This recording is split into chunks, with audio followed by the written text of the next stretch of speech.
Welcome to Near Dark Podcast Mini-sode 8 with me, Angel, and Zombie. We haven't really done a mini-sode in about 6 months, so you gotta bear with us. Today we're gonna be discussing From Beyond the Grave from 1974. It's an anthology movie of 4 short horror stories revolving around a British antique shop and it's a mysterious owner. Before we do this, let's check with Zombie how he's doing. I'm doing pretty good today. Not at my best peak condition, but not bad either. How about you? Well, my stream kinda went to shit and I completely lost my mood. But I spent some time with some friends, so it's a little bit better. And I'm watching AGDQ currently. And I mean, who doesn't love some retro speedruns to brighten your day? Yeah, I saw that you watched it and jumped in as well. It is, yeah. And it's pretty entertaining. No, I was just gonna mention that another place to watch on stream is like there is someone streaming Bob Ross episodes, which is pretty calming to watch. Yeah, honestly, I love that it's a whole channel dedicated to Bob Ross. It's just like, that's so Yeah. wholesome. Yeah, and like I think you can give it money, and the money goes to like I think it's a Bob Ross fund or a thing he had. Yeah, I think it's some kind of charity. I'm not too sure. Yeah, so they don't like make the money Yeah. themselves, but that's completely on top. That's Off completely topic. yeah. This is where the temptations begin. Unlimited temptations.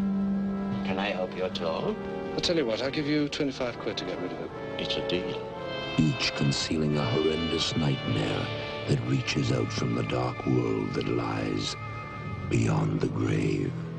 Come in. Whoever you are, come in.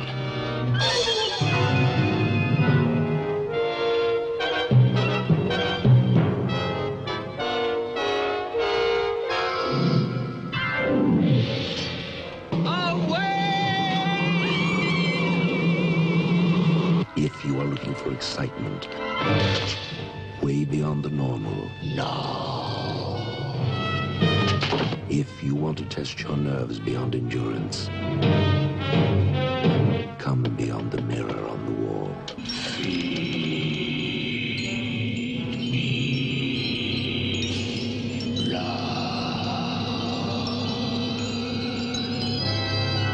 Step beyond this door to the room of no return. Experience the evil with no name. Stop. Steel yourself for the visitor in the night. Every step you take brings you nearer the clutching terror from beyond the grave.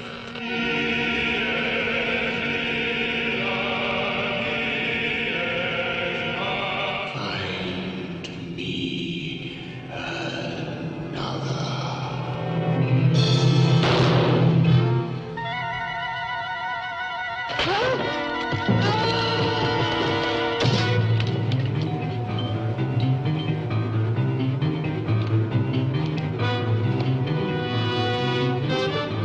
One quick stab. Just ordinary. We've got him! Where the white worms crawl from the sinner's grave, leave us forever. Denied me life. Susan! Ghost, kept alive by the life essences of those who had been sacrificed to it.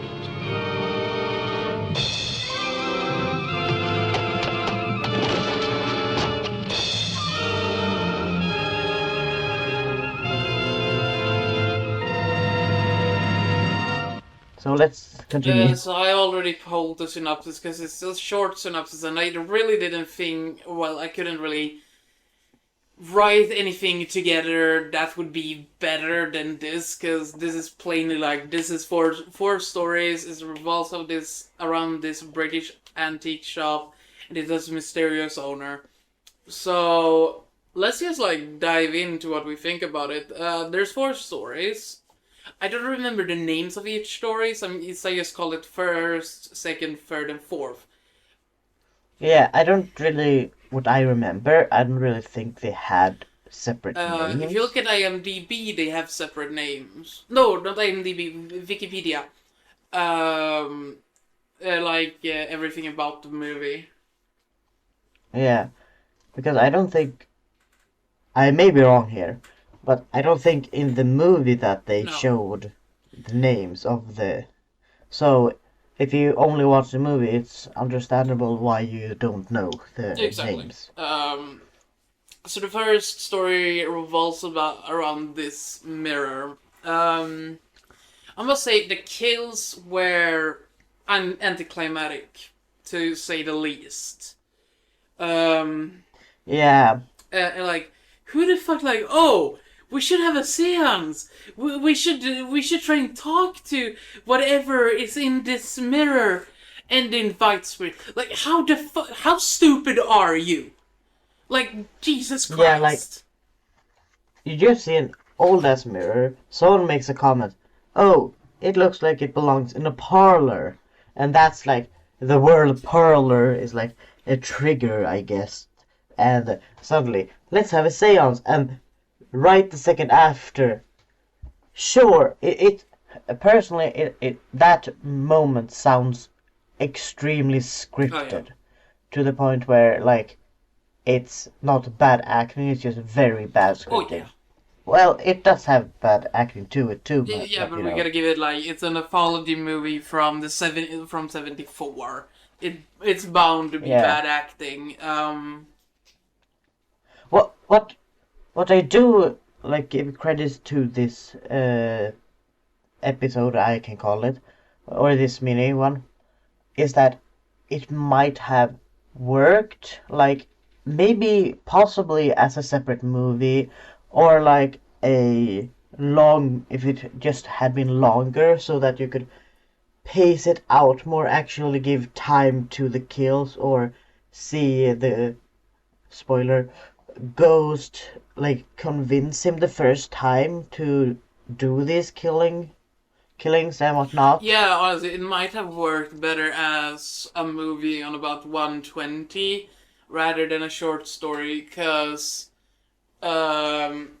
it's so many kills involved in, like, that you don't get to see, and he is slow and steady starting to go crazy because of this ghost possessing the mirror.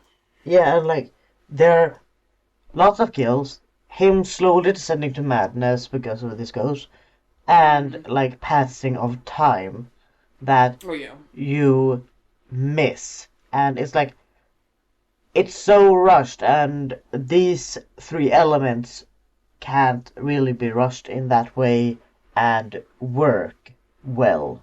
At least the No. way they did it. Exactly.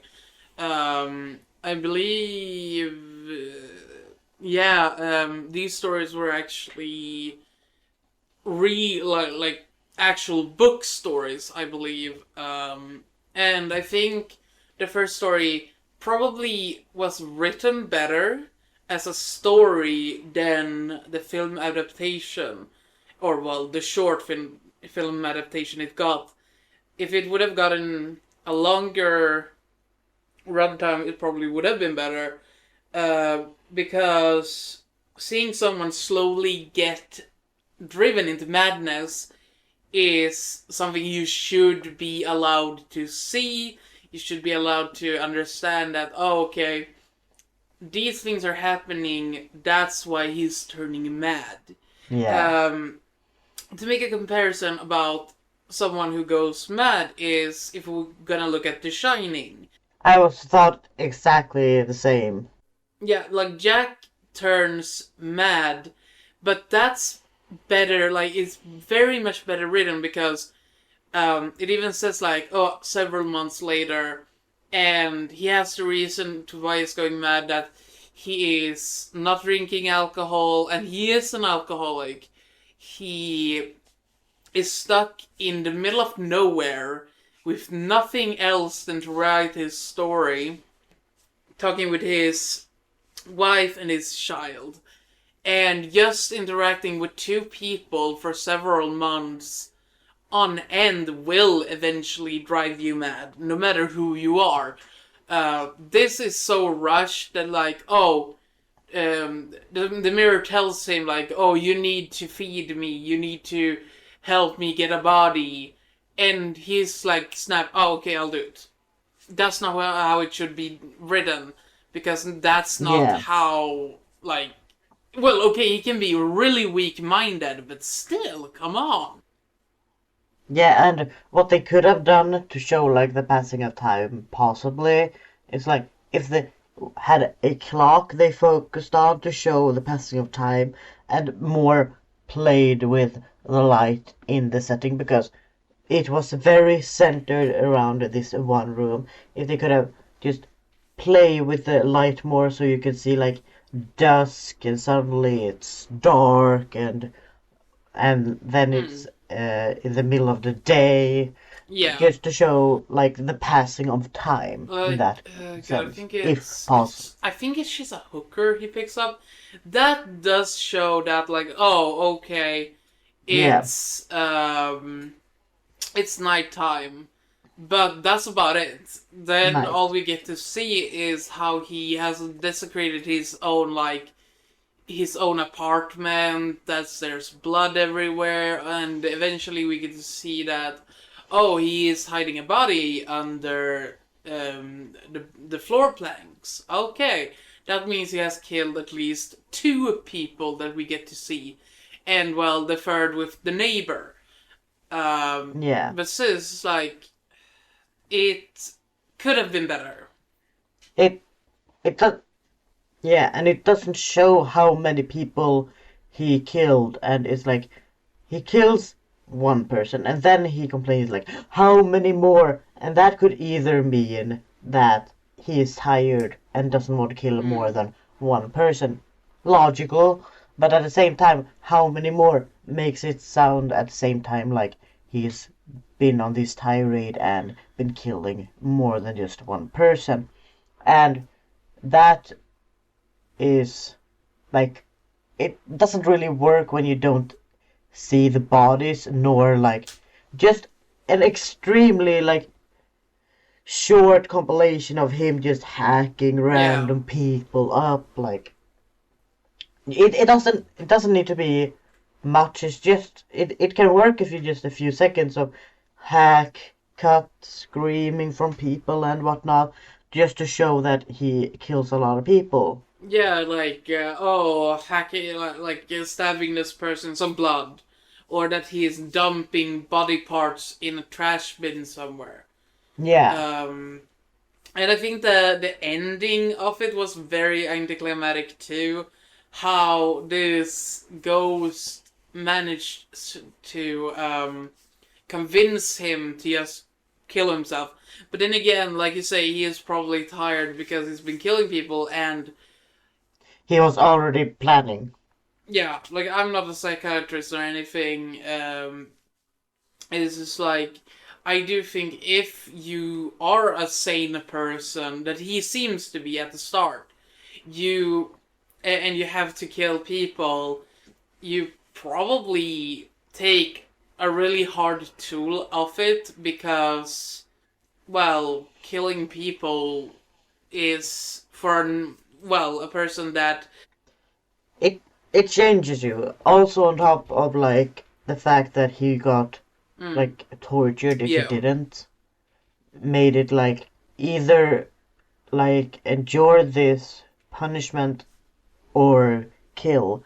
Both are, in I guess in this person's mind, equally bad, but considering this self-preservation still exists within humans, you want to, save yourself, and that's why you choose to do what you do.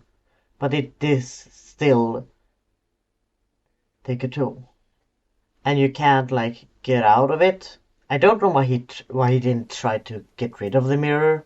Like I mean, he smashes it at one point, but the mirror heals itself. So, assuming that maybe the mirror has attached itself Yeah. to him. because like if it was a longer movie, or if it was a movie in itself, it could have shown like him trying to crack it. It doesn't work. Trying to remove it from the wall doesn't work. Or actually getting it and throwing it away and it returns or something or other. Just showing him struggle exactly. more with this rather than him waking up the day after the seance, seeing a ghost like, I need your help, and then just slash, slash, slash the second later, like, wait a minute. Yeah. How did he convince you, fam? How good of a smooth talker is this ghost? For you to just do it like an hour later. He gonna be getting all the ghost ladies. Mm-hmm. Damn. And like the actual ending of the movie, this segment is like you get to see that they renovate the apartment and the mirror is still there, and people move in and the mirror is still there, and people move out and new people move in.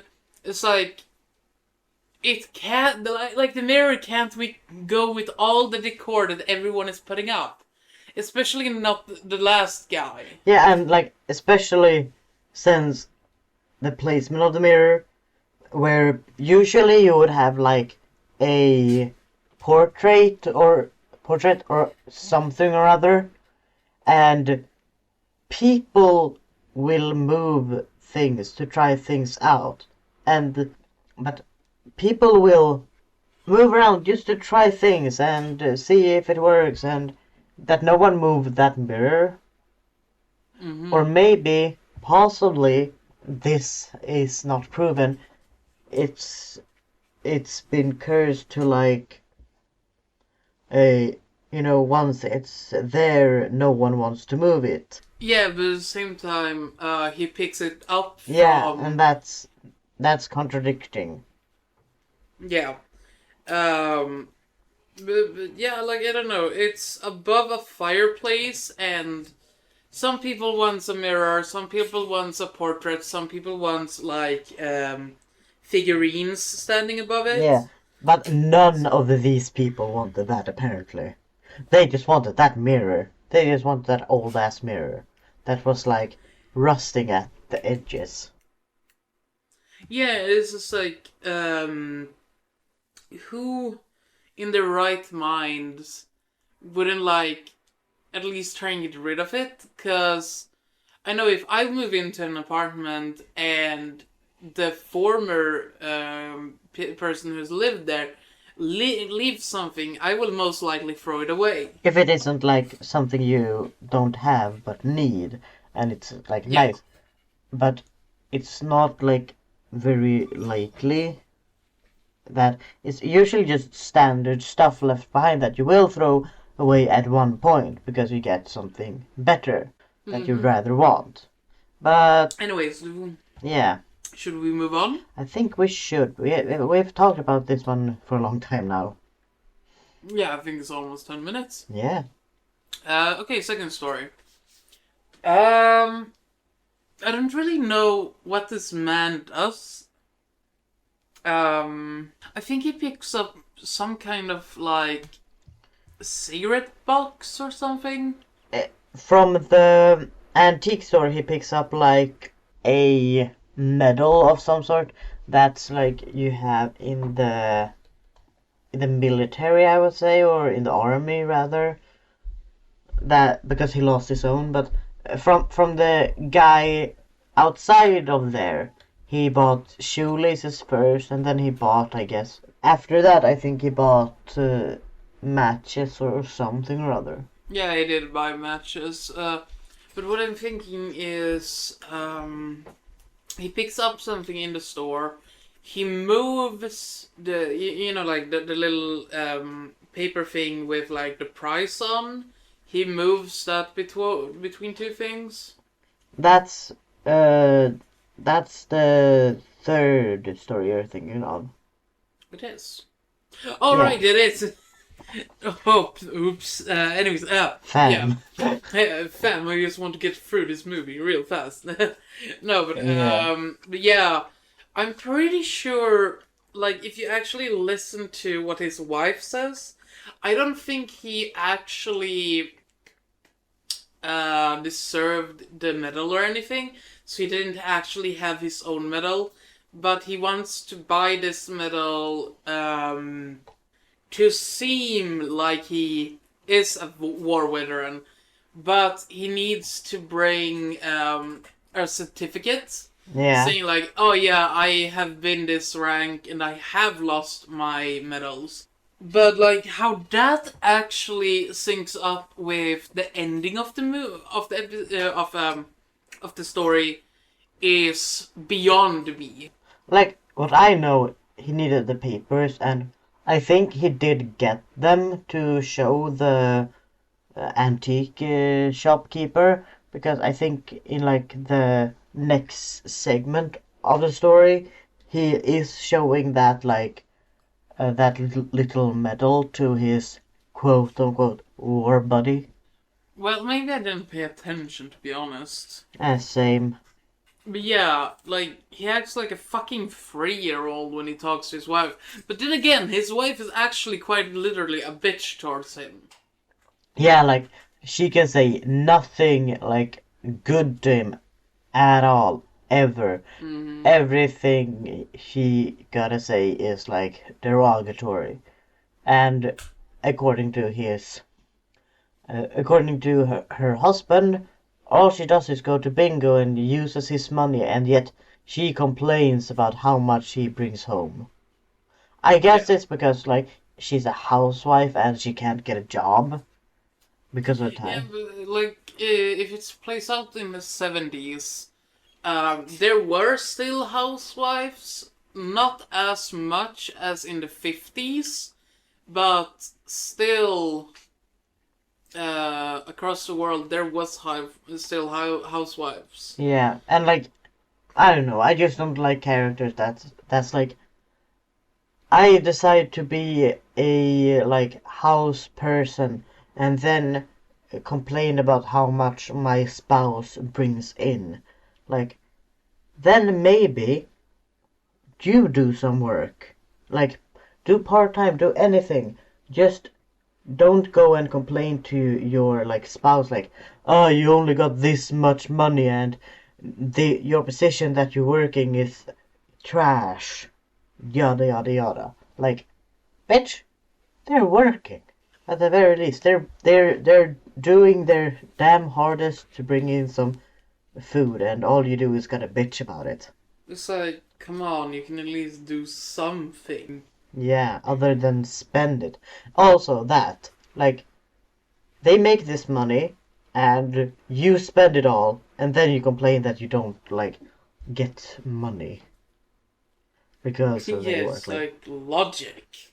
Yeah, But yeah, like I didn't get like okay, yeah, he starts cheating with his quote unquote war buddy's daughter. daughter.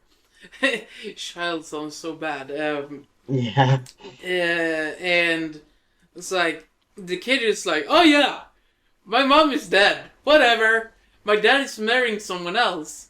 Right after. Whatever. Yeah. It's like, what the fuck is wrong with you, child? I thought the exact same, but then they had this nice twist at the end, which explained his reaction, I guess, in a way.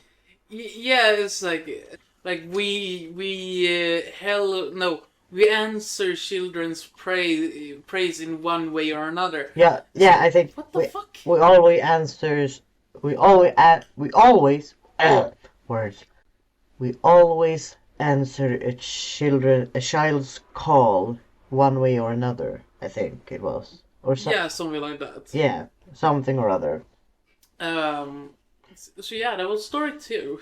Yeah, there's not much to say about it. It was Short, the girl, quote unquote, daughter of the Warbody, mad, awkward moments. I would have been hell awkward if she did that to me. Yeah, he's like, order me to do it, order me to kill her. It's like, Yeah. what the fuck is wrong with you? Like if that ever happens, it's like, lay your legs on your back, and you just like yeet the fuck out of there, man. But if you want your wife dead, I guess you gotta. Yeah, true.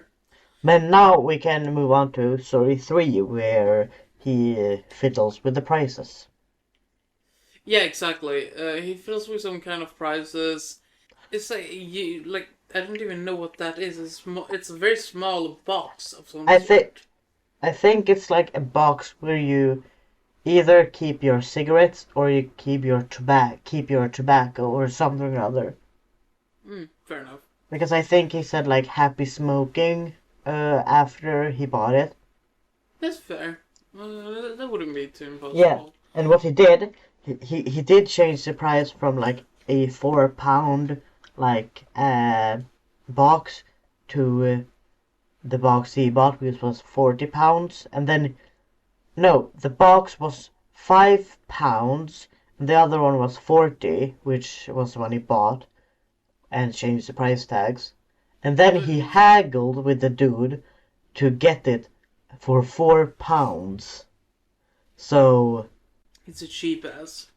yeah, extremely. He did not only have to switch the price tags, he also got a haggle for the already too cheap thing.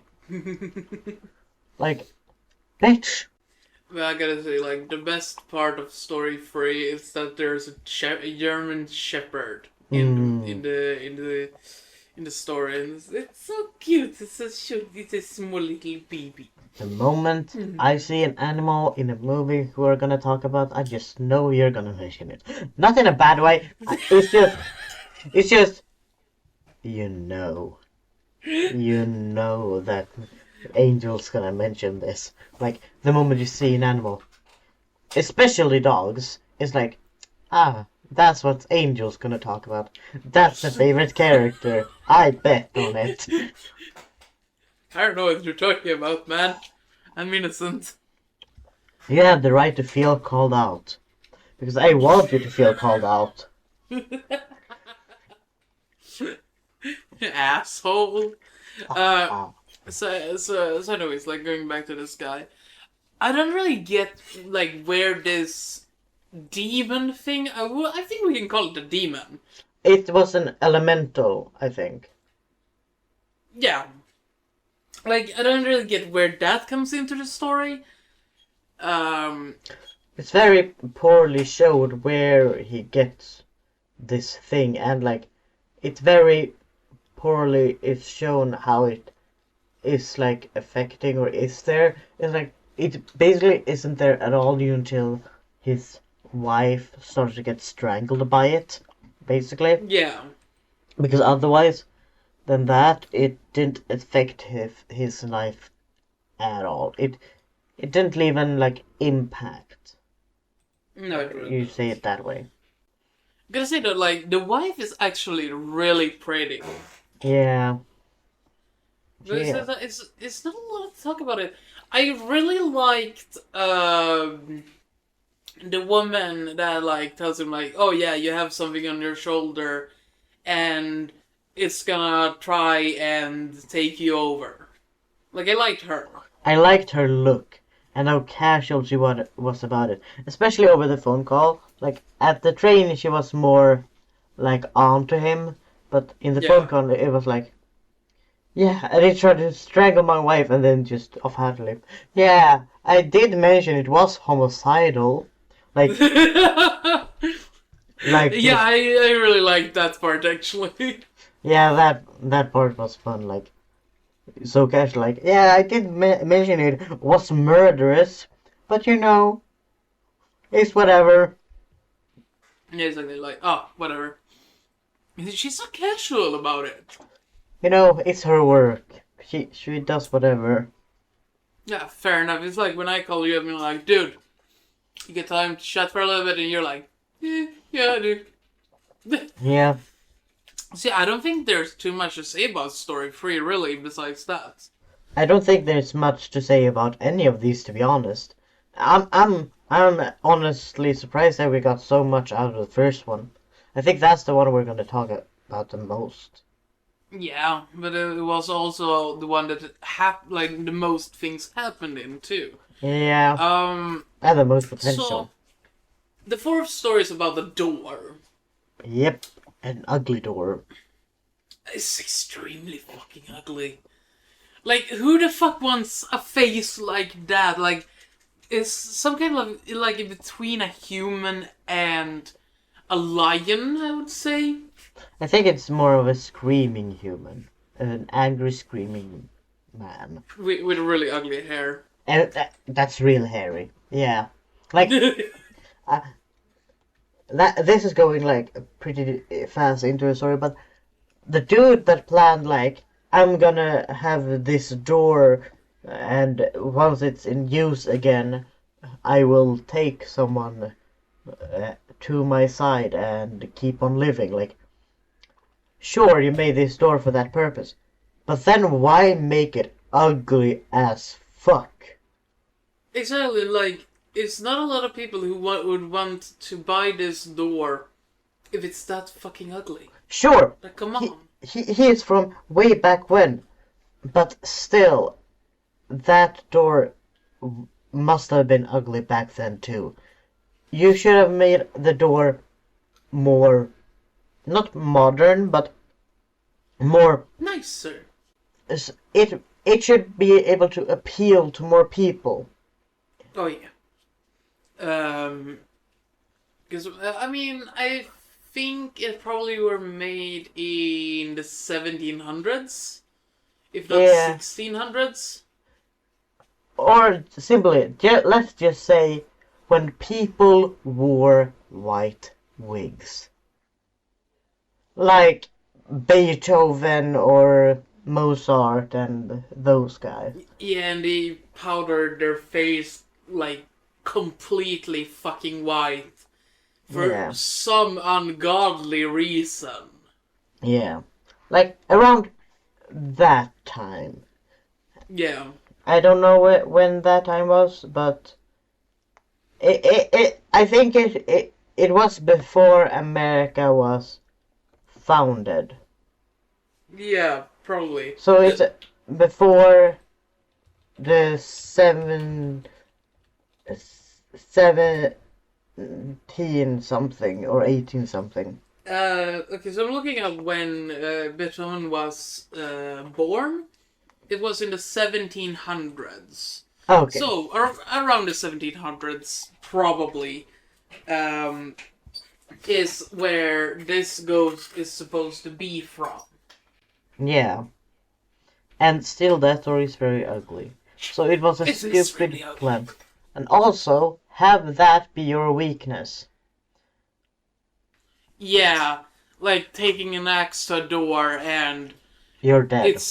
Yeah, exactly. It's like It's not like any other magical thing where like the mirror. That's like it would have insta-killed the ghost if it was breakable, but it's not. And this door would have been the same. Like he would have been indestructible if the door was like unbreakable. yeah.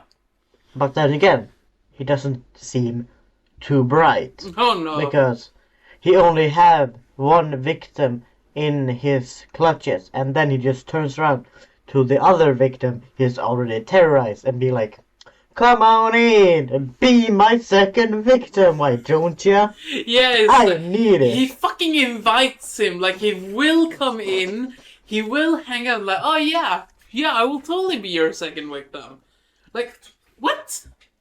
You stupid? So yeah, it's like, no. And I mean, the guy in the first place, why the fuck would you buy a door like that to have for a cabinet? Like, come on. I guess he only wanted like a door that stood out rather, than a normal door. Yeah. But then again, you would have bought like another door, like a nicer looking door that's still like nicely carved from like that kind of era, but more like less standoffish Yeah. in that way. So it's more casual, but still eye-breaking. But then you should have placed it somewhere else. Yeah. So yeah, let's like wrap it up here, because there's not much more to say about it. Yeah, the only other thing is like the last dude. Yeah, the burglar. Yeah, who's a shit burglar. He can't even fucking aim. No, and the thing he did that amazes me is like he has this like a very old pistol, you know, that uses gunpowder and whatnot, that has a very like good handle that you can like, if you only hold the pipe part, you could turn around and use it as a club. What he does, he turns around and throws it. He shucks it at the old dude. He doesn't use it as a club to try and knock him unconscious. No, he just yeets it like above his head. He deserved to get in that coffin. It's like, okay, I can understand that some old people are fucking scary, but come on. Yeah. Especially when he was all calm, like, "No, don't do that. That's just unnecessary. Please give them back." Like, not in a calm, scary thing, but more in a, "I'm worried about you. Please give this back. It's mine." Honestly, when people act like that, it's still extremely scary. It's like calm people are scary, especially in a pressure moment like that. I think it depends. For me, it depends on what kind of like calm you are. Like if you're worried calm, I think it's less scary because then they're calm only because they're worried about you and are worried that if they are not calm, they will further agitate you. So if there are other kinds of calm, it's scary because then they're calm because they're not scared or they aren't, and that can be for a number of reasons, because they have everything in control or they know what will happen. Yeah, fair enough. That's what's my kind of calm is scary. Yeah. But yeah, let's like the movie in itself altogether. I personally don't think it's like that memorable. It's not really that good. No, Altogether. if you like anthology movies, I think you should watch it. For the time being of the movie, being made in 74, the effects are decent at last, like at least. But it's nothing I will sit down and watch again freely. Or for the matter of fact, if someone asks me to like, "Hey, do you want to watch this movie?" I will not watch it. So no, it's not worth watching in my opinion at all. It gets a 1 out of 10 creepy old men. Yeah, it gets a yeah.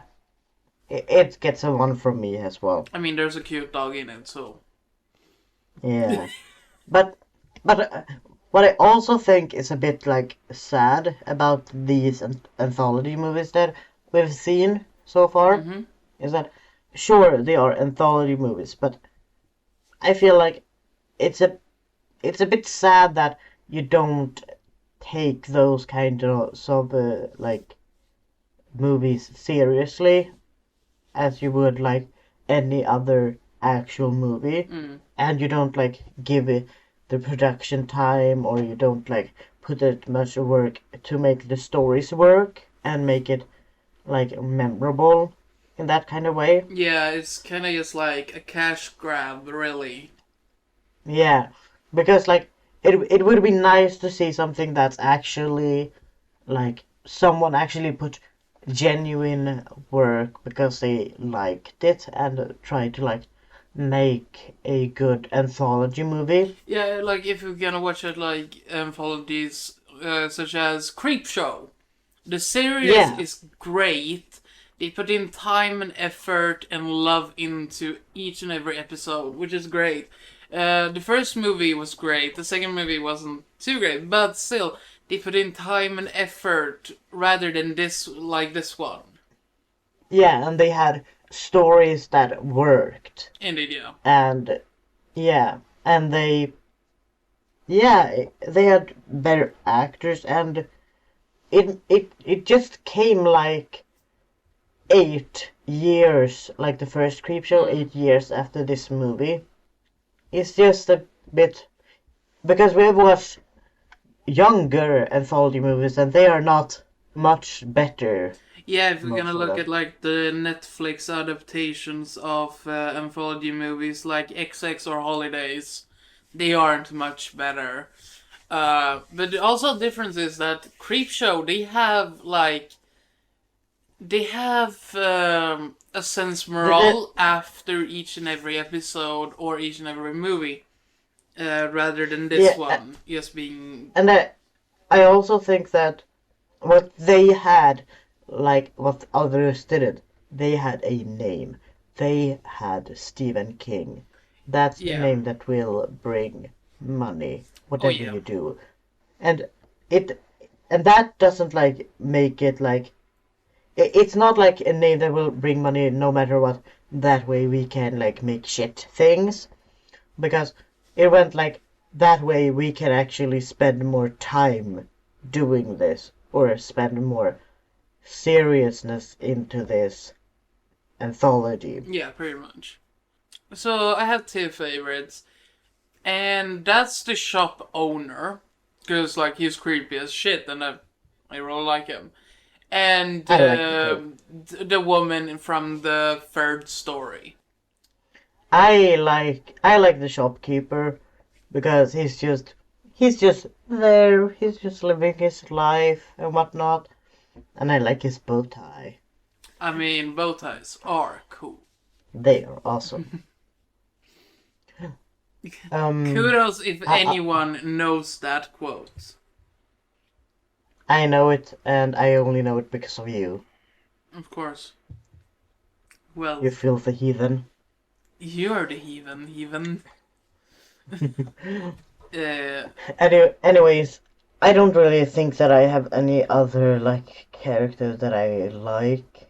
I would say There wasn't any like really memorable ones or like anyone that you felt something for because there was no one you remembered nor cared for. It's like not even to the point where like get the movie over. I want to see what happens to you. It's like for me, I could have stopped this movie whenever and not cared about what happened. same. And that's not a good thing about any movie. No. So wanna go through background stuff? Yeah, I think this derailed to like we talked about this specific one, and then we just started to talk about like anthology movies in general. Yeah. So we have like a quick moment of that as well. Yay!